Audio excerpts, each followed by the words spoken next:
이 37장 사실 통으로 봐야 합니다. 그러니까 앞에는 이제 마른 뼈가 살아나는 그 환상을 하나님이 에스겔에게 보여주시는 것이고요. 그다음에 이제 뒤에는 그 완성은 어떻게 되는가? 이제 나라가 완전히 하나가 됨으로써 된다라는 것을 보여줍니다. 여기 이제 막대기가 나오는데 이제 하나는 유다고 하나는 에브라임이죠. 그 에브라임은 북이스라엘의 대표 지파고 유다는 남유다의 이제 대표 지파입니다.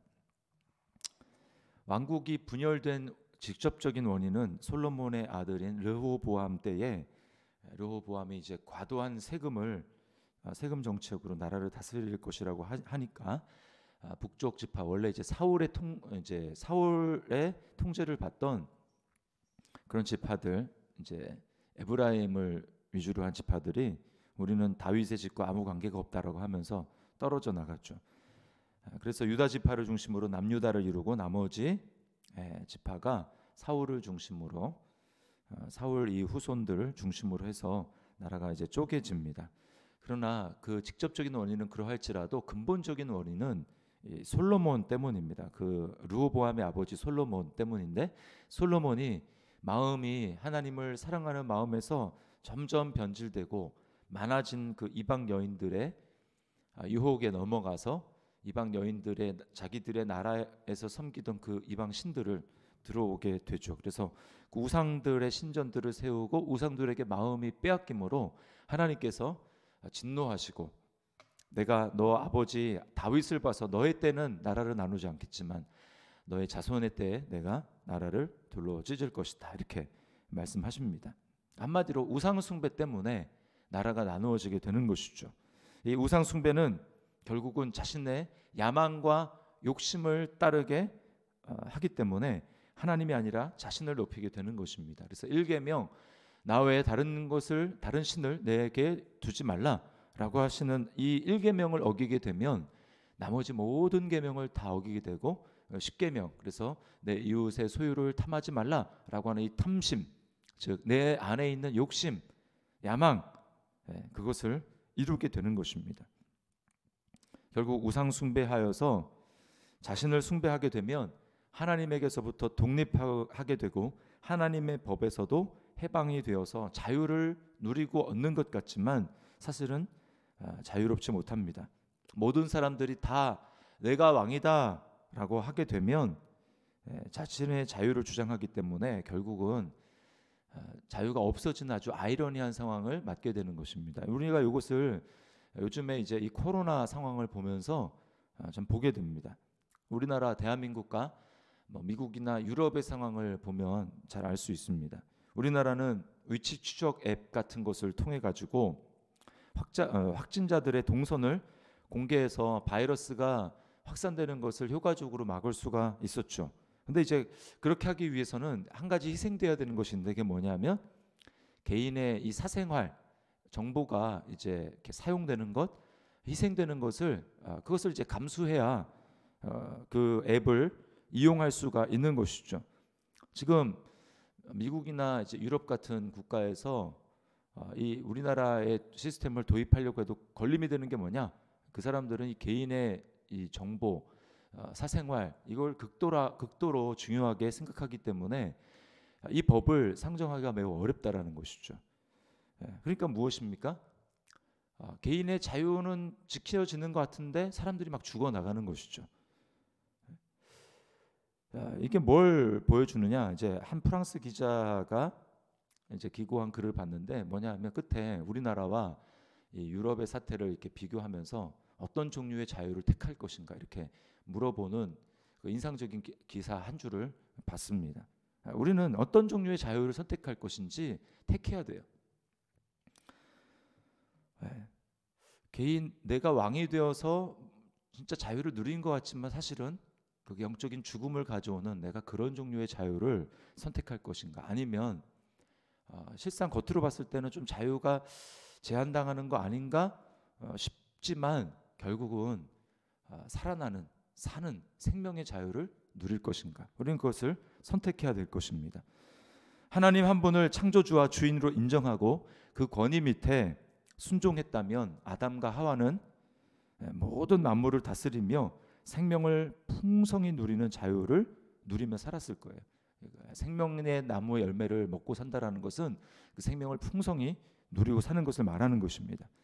사탄은 하나님의 주권을 인정하지 않고 반항하는 자유를 누려라.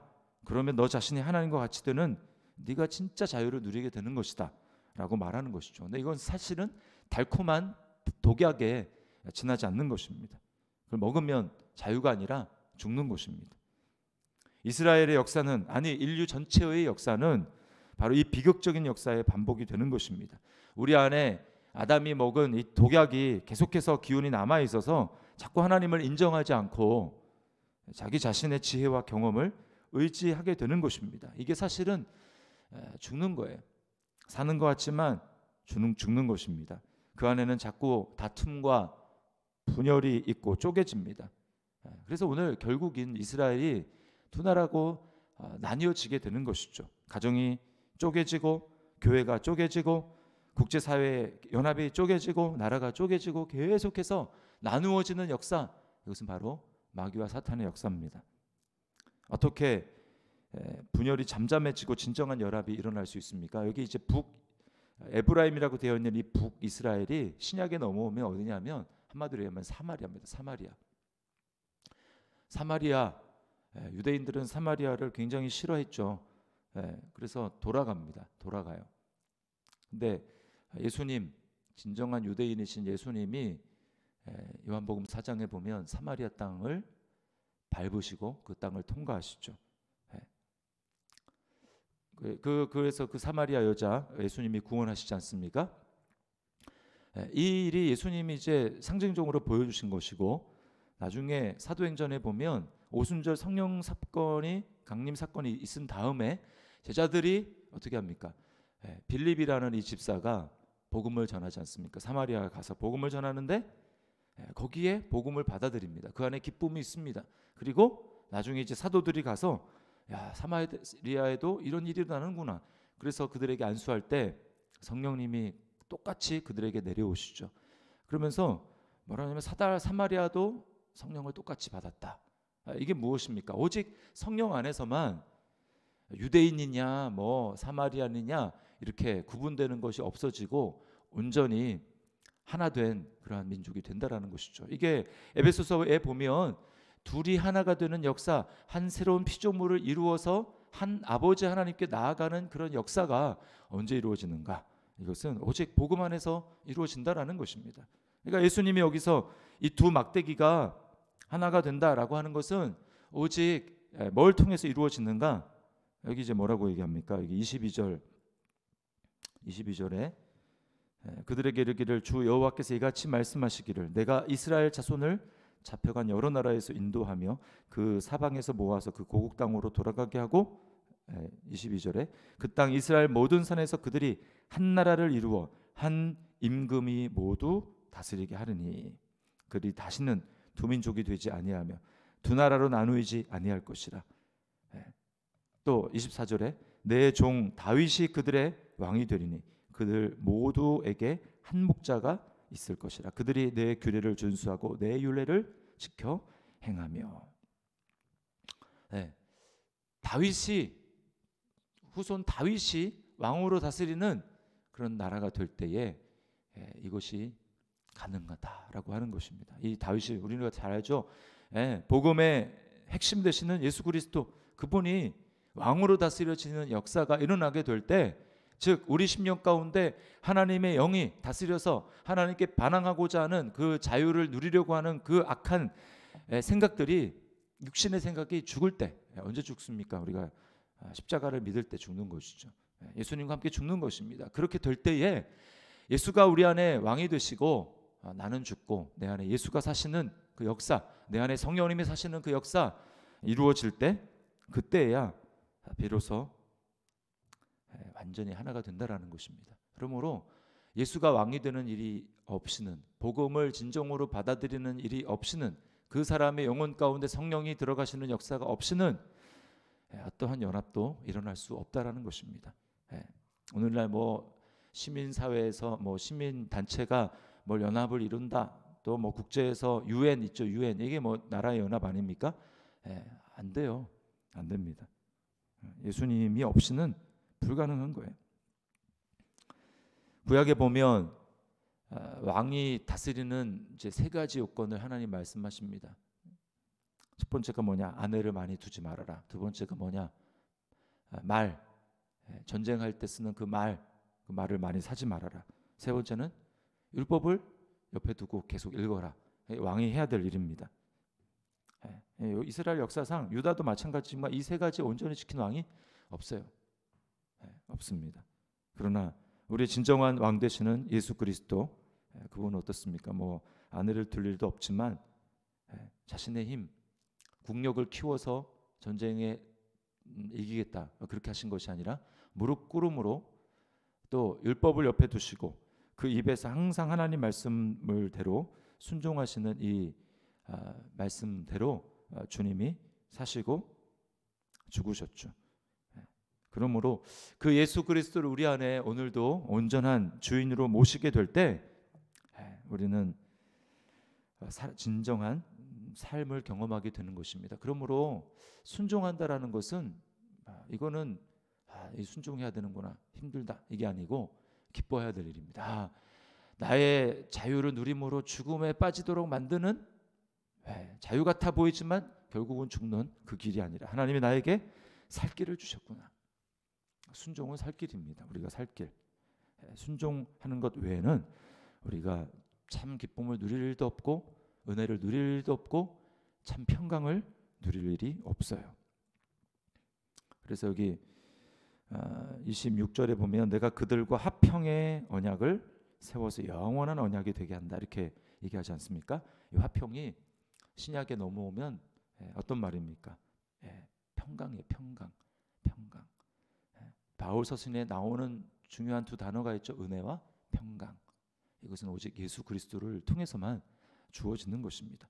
그 예수 그리스도에서 통해서만 주어지는 이 화평의 언약, 영원한 언약, 성령이 우리 안에 사셔서 영원히 계시는 영원한 언약이 될 수 있는 것이고 그제서야 뭐가 됩니까? 여기 26절 끝에 보면 내 성소를 그 가운데 세워서 영원히 이르게 하느니 우리를 하나님이 성소, 하나님이 거하시는 성령이 거하시는 성전이 되게 하신 것이죠. 또 27절에 내 처소가 그들 가운데 있을 것이며 하나님이 우리를 성령이 우리 안에 거하심으로 우리가 삼위 하나님이 거하시는 처소가 된 것입니다. 그러므로 성전된 우리는 어떻게 해야 됩니까? 하나님 말씀에 순종하는 삶을 살아감으로 오늘도 내 안에 주님이 왕이십니다라는 것을 인정할 때 각각의 사람들이 이것을 날마다 인정하며 순종할 때 거기에 하나됨이 있는 것입니다. 부부간에 하나님의 하나됨이 있을 것이요 가정에서 부모와 자녀들이 하나됨이 있을 것이요 형제들의 하나됨이 있을 것이요 또 교회에서 지체간에 하나됨이 있을 것입니다. 오직 복음으로만 우리는 하나 될 수 있습니다. 오늘 이 말씀을 기억하며 주님 안에 내가 연합을 이루기를 원합니다. 성령 안에서 하나 되게 하신 것을 힘써 지키는 내가 되기를 원합니다. 주님 나를 하나 되게 하는 평화의 도구, 화평의 도구로 오늘 사용하여 주옵소서. 내 생각 버리고 하나님의 뜻에 온전히 순종하는 제가 되기를 원합니다. 우리 그렇게 하나님 앞에 오늘도 결단하며 살아가는 저와 여러분의 삶이 될 수 있기를 주님의 이름으로 축원합니다.